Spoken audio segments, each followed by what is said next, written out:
Okay, think back to what you learned in history class about the French Revolution. You know, the starving peasants, the barricades, the heroic fight for public schools and democracy. Well, you might want to sit down for this, because it's basically a romantic myth. Today, we are completely tearing down that textbook narrative. We're diving into some massive, brilliant economic research that exposes who actually built the modern world. And here is the face-slapping reality right out of the gate. The starving masses, they honestly did not care about building a national education system. They absolutely weren't asking for complex democratic institutions. The push for modernization did not come from the bottom up. It came from the top down, specifically from a tiny, hyper-educated group of elites. I know, it totally flips everything we assume about how society progresses, right? Part 1. The French Revolution myth versus hard data. Let's get into it. So, let's swap out those romantic oil paintings for some undeniable hard data. Picture this. It's 1789. King Louis XVI is desperate, so he asks the entire country to send him complaint letters. They called them the Cahiers de Doléances. Think of this as literally the largest, most comprehensive customer feedback survey in 18th century Europe. Every single social class submitted their grievances. This isn't just dusty archival history. This is a massive, incredibly rare data set of human desire. But when you actually read them, the sheer lack of demand for schools from the working class is staggering. The Third Estate, that's the masses, the commoners, only 24% of their letters even bother to mention a national education system. 24%. So that whole idea of the oppressed working class begging for public schools, instantly shattered by their own words. And honestly, it gets crazier. 29%. That is the tiny fraction of the masses' letters that had any sort of distinctly democratic character. They weren't out there demanding a modern republic. They were worried about crushing taxes and the price of bread. The demand for a massive structural overhaul to society, it just wasn't there in the general public. Part 2.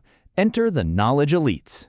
So if the masses weren't pushing for democracy, who on earth was? Enter the hidden protagonists of our story, the knowledge elites, a tiny, deeply enlightened fraction of the population who are actually dreaming up a modern nation. And the researchers used this brilliantly counterintuitive trick to track them down. They looked at a magazine subscription. Specifically, they tracked exactly who bought Diderot's famous Encyclopedia in 1777. It was basically the ultimate text of the Enlightenment. If you bought this massive, incredibly expensive book, you were officially part of the knowledge elite. The researchers matched those exact subscribers to the 1789 grievance letters, and then tracked those very same towns all the way to 1876.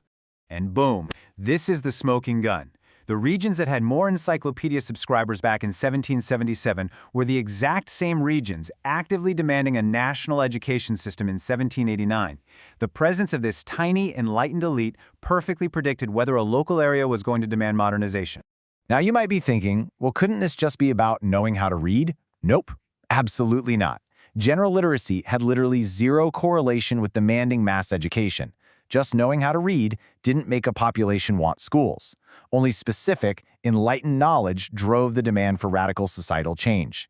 Basic literacy? Completely irrelevant here. Part 3. Building a modern nation. Because demanding change is one thing, right? Actually building a country is a whole different beast. The revolution happened. The king lost his head. But the modern state didn't just magically appear overnight. It took decades of grinding, local-level work. And here's the crucial number to remember: 75%. Until the 1850s, 75% of all school funding came from local communes, not the big national government in Paris. The state basically just provided a building. It was the local elites doing all the heavy lifting. They were organizing the committees, paying the teachers, and forcefully pulling modernization into existence. And the legacy of that local elite action is just mind-blowing. A full century later, in 1876, the areas with the highest school enrollment rates, they were still the exact same areas that had the highest density of encyclopedia subscribers way back in 1777. This early elite presence permanently changed the destiny of entire regions. It is a 100-year echo of elite influence. We can even pinpoint the exact moment they made their big move. Look at this massive spike in the 1840s during the July Monarchy. The national government finally passed laws allowing local authorities to build schools. And man, the local elites pounced. The second that door cracked open, they flooded the system with local money. But it wasn't just about reading and writing. We're talking about a total societal transformation here. By 1876, these specific elite-heavy regions had way higher social capital through mutual aid societies. More people were speaking standard French instead of just local dialects. And there were significantly more votes for progressive Republican parties. The knowledge elites didn't just build schools, they literally engineered the foundation of the modern democratic citizen. Part 4. Flaws in the research. Okay, let's play devil's advocate for a second. Is this academic SETI totally bulletproof? We are busting a massive historical myth today on this explainer, but we still have to be impartial with the data. The biggest question we have to ask ourselves, does buying a really expensive book actually mean you are enlightened? The researchers use it as a proxy, a stand-in measurement. It's super clever, but let's be real, it's not a perfect window into someone's soul. So here are the quick, hard realities. First, like we just said, a book subscription is an imperfect measure. Second, the study claims landowning elites in France didn't fight against local schools like they did in other countries. That is a really bold claim that pushes back against a lot of other economic theories. And finally, the classic data trap.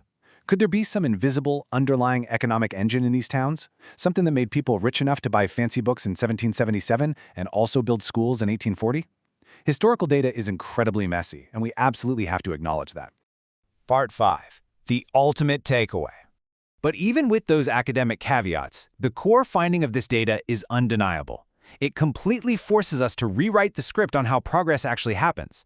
The authors sum it up perfectly. They say, the French Revolution opened a window of opportunity for local elites to pursue their agenda of modernization.